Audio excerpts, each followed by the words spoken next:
बचपन से ही सुना है कि माता पिता को अपने बच्चों से बहुत उम्मीदें, बहुत इच्छाएं होती हैं।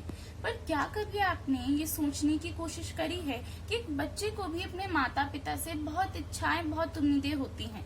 आप सभी सोच रहे होंगे कि मैं ये सब क्यों कह रही हूँ। तो नमस्कार दोस्तों, मैं सपना प्रस्तुत हूँ आप सभी के समक्ष 21 दिन 21 कहानी के सफर को आगे बढ़ाते हुए अपनी छोटी सी कहानी लिए हुए। मेरी कहानी का शीर्षक है एक बेटी की अधूरी इच्छा। ये कहानी शुरू होती है लिली नाम की एक लड़की से जो 13 वर्ष की है। इसके माता पिता इसकी सारी खुशियां, सारे सुख दुख का ध्यान रखते हैं। इसके पास सब कुछ है, इसके पास वो हर चीज है जो ये चाहती है।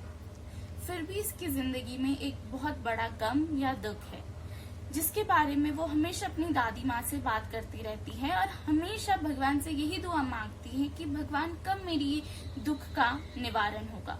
आप सभी सोच रहे होंगे कि जिसकी जिंदगी में इतनी खुशियां हैं, जिसके माता पिता उसके हर सुख दुख का ध्यान रखते हैं, उसके जीवन में क्या दुख हो सकता है।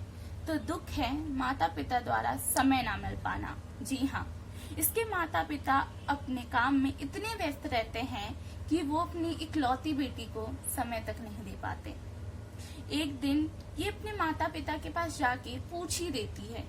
वो अपनी माँ के पास जाती है और पूछती है कि माँ, आप इतना काम क्यों करती हो। तो उसकी माँ कहती है कि बेटा, मुझे अपने काम से प्यार है, मैं अपने काम को सर्वप्रथम रखती हूँ और मुझे ये करना पसंद है। तो वो कहती है अच्छा। वो अपने पिता के पास जाती है और कहती है कि पापा, आप क्यों काम करते हो। तो वो कहते हैं कि बेटा, मुझे तो अपने परिवार का ध्यान रखना, अपने परिवार की खुशियों का ध्यान रखना मेरा फर्ज है और दुनिया में हर पिता यही करता है। तो वो कहती है कि पापा, हमारे पास तो इतने पैसे हैं, हमें किसी चीज का गम नहीं है, तो आपको इतना काम करने की जरूरत क्या है। तब वो कहते हैं कि मुझे पैसों से प्यार है। बेचारी कुछ नहीं बोल पाती और वहां से चली जाती है। वो अपनी दादी माँ से कहती है कि दादी माँ, मुझे समझ नहीं आता कि कब मेरे इस दुख का निवारण होगा। माँ पापा को अपने काम से ज्यादा प्यार है, उनके लिए उनकी इकलौती बेटी इतनी भी जरूरी नहीं है। वो मेरी खुशियों का जरूर ध्यान रखते हैं, पर जो मेरा दुख है, क्या वो उसका ध्यान नहीं रख सकते। एक दिन वो रात को सो रही होती है। अचानक से बहुत आवाजें आने लगती है और वो डर के उठ जाती है। वो अपने माँ के पास जाना चाहती है। जैसे ही वो उनके कमरे के बाहर जाती है, वो आवाजें सुनती है। वो देखती है कि उसके माँ बाप झगड़ रहे हैं। उनकी माँ कहती है अपने पिता से कि तुमने मुझे धोखा दिया। ये सुन के लिली घबरा जाती है कि मेरे पिता ने ऐसा क्या काम किया है जिसकी वजह से मेरी माँ उनपे ऐसा लांछन लगा रही है। दोनों की बहुत बहस होती है, दोनों बहुत लड़ रहे होते। अचानक से ये आवाज आती है कि हमें अलग हो जाना चाहिए। ये सुनते ही लिली का दिल टूट जाता है, क्योंकि वो हमेशा यही उम्मीद करती है कि वो अपने माँ बाप के साथ रह सके, उन दोनों का प्यार पा सके। वो घबरा जाती है, डर जाती है, सहम जाती है और सीढ़ियों की तरफ चलने लगती है। धीरे धीरे इसी ख्याल से कि माँ बाप अलग ना हो जाए, मैं किसके पास रहूंगी, मुझे दोनों का साथ चाहिए, सीढ़ियां चलती जाती है, चलती जाती है। धीरे धीरे वो सीधा छत में पहुंच जाती है। उसका ध्यान इन्हीं बातों में होता है कि माँ बाप क्यों इतना झगड़ते हैं, क्यों उनके लिए मैं जरूरी नहीं हूँ, पैसे जरूरी है, उनका काम जरूरी है। अचानक से उसका पैर फिसल जाता है, वो गिर जाती है, उसकी मौत हो जाती है। कहानी यहाँ खत्म नहीं होती। वो जैसे ही नीचे पड़ी होती है, उसके माँ बाप देखते हैं और वो रोना स्टार्ट कर देते हैं। एक लड़की जो ये चाहती है कि उसके माँ बाप हमेशा उसके साथ रहें, बिना लड़े, बिना झगड़े। इसके बाद सबसे बड़ी घटना घटती है, उसकी आत्मा। हमने बचपन से कहानियों में सुना है कि जिनकी इच्छाएं पूरी नहीं होती, मरने के बाद उनकी आत्मा बनती है। उसकी रूह भटकने लगती है अपने ही घर में। जब भी उसके माँ बाप लड़ते हों तो अचानक से घर में तूफान आने लग जाता है। सारी चीजें इधर से उधर होने लगती हैं।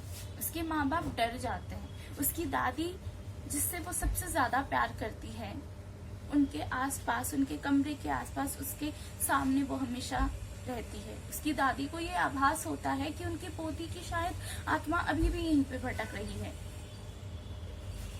एक दिन अचानक उसके माँ पापा को लगता है कि घर में कुछ तो अजीब हो रहा है। वो एक पंडित को बुलाते हैं, पंडित को उसके कमरे में भेजते हैं जहाँ उसका वायलिन रखा होता है। वायलिन को जैसे ही वो पकड़ते हैं, वो कहते हैं कि आपकी बेटी बहुत प्यारी थी, उसकी इच्छा थी कि आप कभी लड़ाई झगड़ा ना करें। वो कहते हैं कि उसकी रूह अभी भी यहीं भटक रही है आपके कारण, आपने कभी उसकी खुशियों का ध्यान ही नहीं रखा। वो जो चाहती थी, वो जो आप सबके साथ अपने माता पिता से वो जितना प्यार करती थी, शायद ही आप उसको उतना प्यार ना दे पाए। वो कहते हैं कि हम ऐसा क्या करें कि हम अपनी बेटी की आत्मा को शांति दिला पाए। पंडित जी उन्हें उदाहरण देते हैं, उन्हें एक रास्ता देते हैं कि आप साथ में रहना सीखिए, बिना लड़ाई झगड़े के अपनी बेटी के लिए इतना करिए। जहाँ लिली की कब्र बनी होती है, उसके माता पिता एक साथ वहां जाके माफी मांगते हैं कि बेटा, हमने तुम्हें हर खुशी दी, पर तुम्हारे दुख का कभी हमने समझा ही नहीं। तुम जो सच में चाहती थी उसे हमने कभी पूरा किया ही नहीं। लिली की आत्मा वही होती है। वो ये देख के बहुत रोती है कि क्यों, जब मैं जिंदा थी क्या आप उस समय ये समझ नहीं सकते थे। वो देखती है कि उसके पिता उसकी रोती हुई माँ को सहारा देते हैं। ये देखकर वो अंदर ही अंदर बहुत खुश होती है, उसकी आत्मा को शांति मिल जाती है। मेरी ये छोटी सी कहानी का मकसद बस इतना सा था कि मैं आपको ये बता सकूं कि बच्चों की जिंदगी में माँ बाप के साथ बिताए हुए पल, उनके लिए समय ज़्यादा महत्वपूर्ण होता है। तो मैं ये आशा करती हूँ कि आप सभी को मेरी कहानी पसंद आई होगी। अगर आपको पसंद आई हो तो आप भी अपने माता पिता के साथ ज़्यादा से ज़्यादा समय बिताएं और उन्हें भी अच्छा महसूस कराएं और खुद भी महसूस करें। शुक्रिया।